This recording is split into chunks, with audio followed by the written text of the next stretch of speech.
पता है, जब किसी बेटी की शादी होती है तो उसके माता पिता तुरंत समझ जाते हैं कि बेटी अब उनकी सिर्फ बेटी नहीं रही, वो किसी की पत्नी बन गई है और किसी के घर की बहू।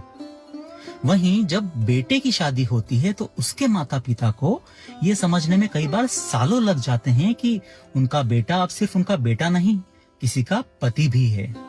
तो जहां शादी के बाद बेटी के माता पिता ये सोच रहे होते हैं कि उनकी बेटी अब अपने घर जाकर खुश रहे, वहीं बेटे के माता पिता कई बार ये सोच रहे होते हैं कि बेटा कहीं बहू का ना हो जाए।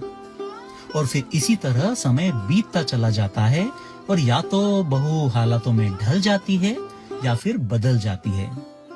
अब यदि वो ढल जाए तो ठीक, लेकिन यदि वो बदल जाए तो वही बेटे के माता पिता आकर ये कह रहे होते हैं कि बहू बदल गई। बहू बदल गई?